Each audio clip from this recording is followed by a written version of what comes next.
You've seen perhaps on our HeatingSave website the claim that you will typically save 25% of your heating bill when using HeatingSave. This doesn't matter whether it's gas, oil, even solid fuel. Those are the typical savings you will see. In many cases, people make more. Hopefully you're quite sceptical about this claim.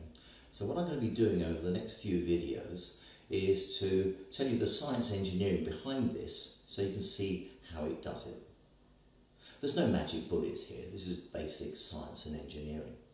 But in most heating controls, in fact, we have found nothing other than HeatingSave that actually does this, you don't find these features, and if you did, obviously they would make those sorts of savings too.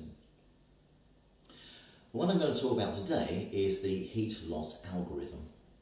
Now this is some maths. It took our scientists and engineers 3 months to create this algorithm.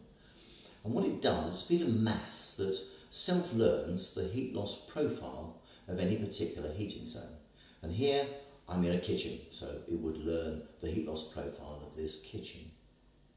Using the inside temperature of the kitchen, which it knows through this temperature sensor just here, and also the outside temperature, along with this maths, it can learn the heat loss profile.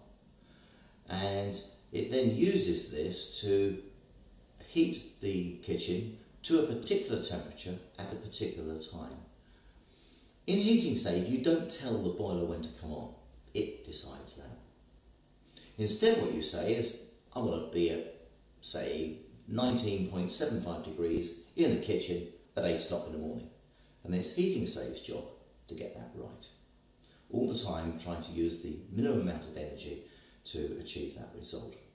I have here an example of where we're using the heat loss algorithm on a boiler. This one happens to be a Rayburn oil-fired boiler.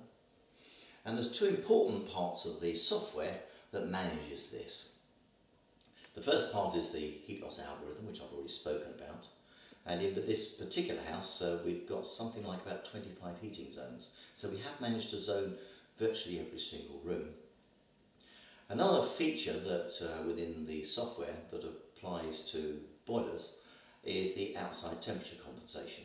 Let's consider in a bit more detail what we mean by outside temperature compensation. It's basically a graph of 2 coordinates. So on the y-axis we have the boiler temperature, and on the x-axis we've got the outside temperature. And basically as the outside temperature rises, we can reduce the boiler flow temperature, obviously because you don't need so much heat.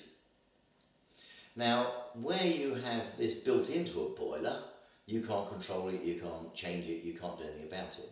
But in HeatingSave you've got this graph, and this graph you can drag and drop on the screen, so you can fine-tune it so it fits your building. So instead of having a one-size-fits-all, the outside temperature versus the boiler flow temperature is controlled by you.